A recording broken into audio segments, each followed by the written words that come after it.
everybody, welcome back to this episode of the Backwoods Boys. Stay tuned, because Hound Dog kills it.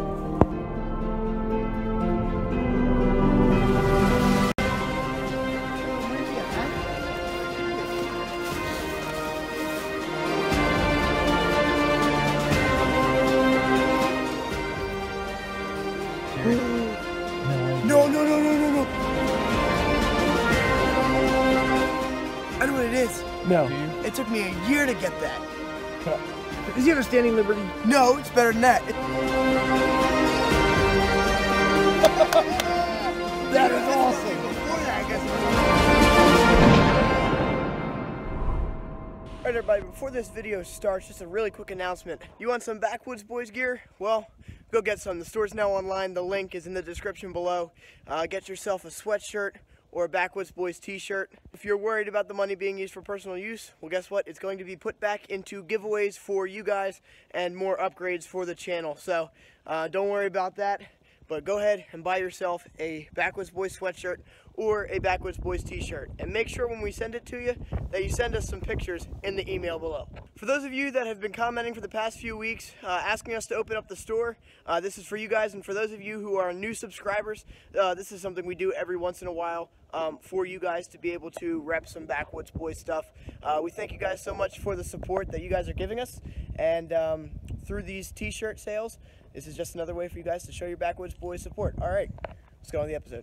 So we started off at the cornfield today, and first thing to be found was by Pops.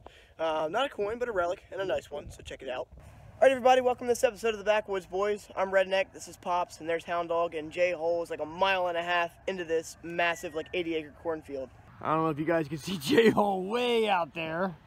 And we've been out here for a little bit now, probably close to 20 minutes, and Pops is on the first signal, so let's check it out.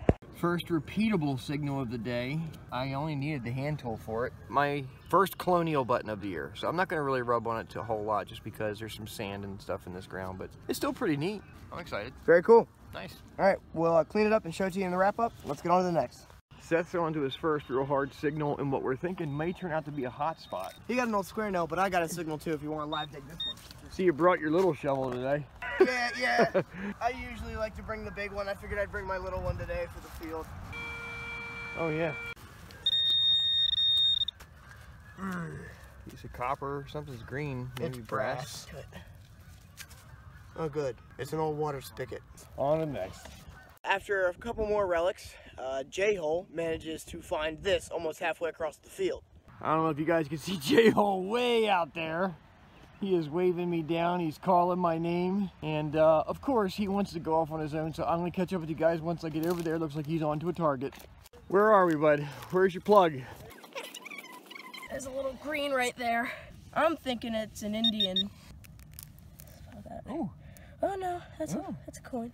I can't tell.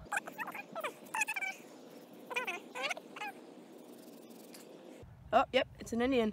You can see the shield up top there. Yeah. Make out 1 cent. Oh, I see it there at the top. I'll have to clean that up. But nice job. right in the middle of the farm field. You can see as far as that way. Little, like two trees here. People use it as a blind during goose season. A few more relics were found by Hound Dog, Pops, and I, and here are those. I just got some colonial relics. And then let's see yours. It's some kind of colonial piece. Let's see yours, Seth's Seth. got a colonial cuff button. Holy Oh, cow, wow. that is tiny. Well, little buttons.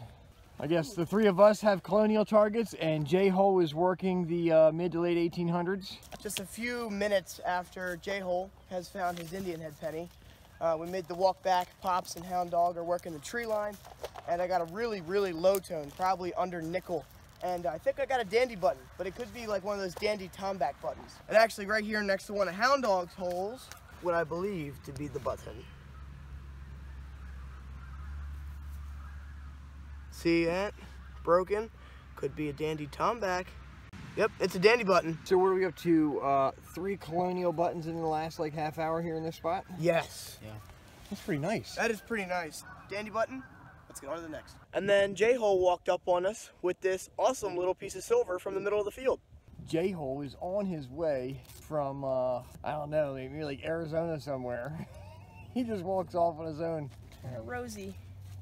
Hey, What? little silver. That's crazy. Out in the middle of the field? Yeah. Pop. You can rub it. It's Silver. silver. 1949. All right, well, good job. Go find some more. That's awesome, man. Boom. We now are switching locations to where Pops found his seeded dime, and well, Pops is on the board first. Alright guys, so we finished up at the cornfield. We found a bunch of those colonial relics, pretty cool, but no coins. We have now switched back over to the home that Pops found his seeded dime at, and the brass ring and some other various things. Right there in the hole, Pops says he has something really good and shiny, but not a coin, a ring. Check it out. Tiny ring. Pretty sure that's a ring. Oh yeah. Looks silver. Ka-chow, look at that shine. Should bring a pan and pan out for the missing gem. Sterling. There it is. All right, awesome. Nice job. We're gonna get it all cleaned up and show it to you guys in the wrap up. But nice job, Pops. Give me a fist bump. All right. Nice There you job. Silver ring. Jewelry for mom. All right. Oh yeah, George mom. All right, let's get on to the next. Well, Pop's got a coin here. We're pretty sure it's gonna end up being a wheat penny. Yeah, there's old Lincoln. It's either 1915 or 16. Oh, cool. Oh, or 10. I can't tell. We'll have to clean it up a little bit later, but We'll hey. show it in the wrap up.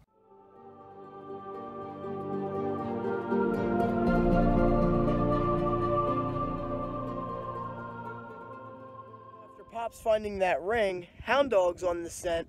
He's flipping out. He calls us over, and this clip is pretty much uncut because this find is amazing. Check it out. Signal over here, and you left it. And I was like, why did he leave? Well, it was hit or miss, all them rocks in the bottle and the beer caps. Oh, it might be a $50, but it could be a quarter. Serious? No way. No. I know what it is. No. Do you? It took me a year to get that. Can I? Does he have a standing liberty? No, it's better than that. It's a barber quarter. Get out of here, dude! That is awesome. Before that, because Hold on. is awesome. Where's your spray juice? I got the spray. Hey, Hound Dog, listen. You were on the scent, bro. Oh man. That is unbelievable, dude. Nice job. Good save. I'm just gonna get right there where the date is. 1894. You got yourself 1800 silver. Dude. 1894. That is Barber awesome. quarter. Hook me up. That is too cool. All right, let's get the reverse because the reverse is the best. Oh, I'm gonna on these. get on tape. Get on video. Oh yeah. Look at that. That Holy is cow. nice. Look at that eagle.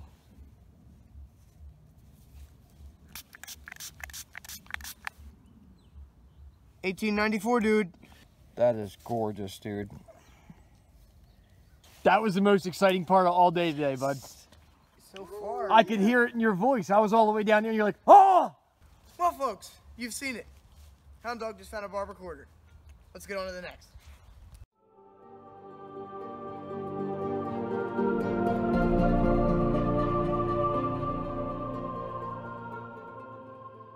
That awesome barber quarter, the signals became pretty scarce, so we decided we were going to move to a different place, and this one was a door knock, and it was an awesome one. Built in 1819, it has some amazing history, but we're going to leave that history for a totally different episode because it's pretty freaky, but that'll be a totally different episode. All right, everybody, we're at a new site now, as you can see in the background. It is a property from 1819, lots of yard, and we'll do some more talks about the history of this place later on in this episode because there's some awesome stories about this area. So without further ado, let's get to the rest of this episode. After just a few minutes of walking around in the sloppy mud, I managed to find this.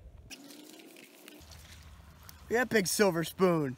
Holy cow. Broken off, probably serving spoon. So that back end probably went all the way out to there, most likely. And it's silver. Oh, I'm gonna be looking up the name, but I mean, you can tell because all this tarnish. But I'll be looking it up. But look at that. There's the maker's name. Oh, I see it. Isn't that awesome? But look at that. That's nice. That's a big chunk of silver. Let's get on to the next.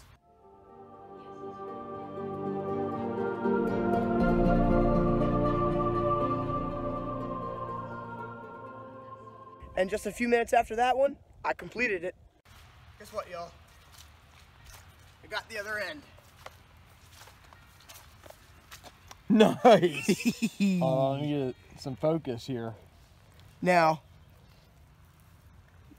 Look at that. there it is. There's the you other can part of the finish name. it off too. Look at the handle on Finish that. it off, and then if I can rub this, there you go. There's the script writing on it.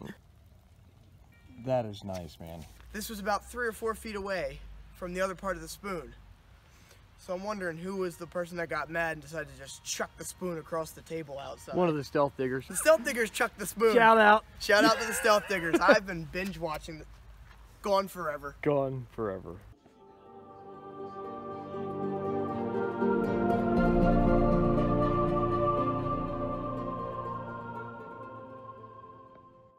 Thank you for watching this episode of the Backwoods Boys. We had a lot of fun filming it and found a lot of cool stuff. Remember to buy your Backwoods Boys sweatshirts and hoodies in the description below. Keep your quote of the soul to find the good stuff. Happy hunting, and God bless. We'll see you next Monday.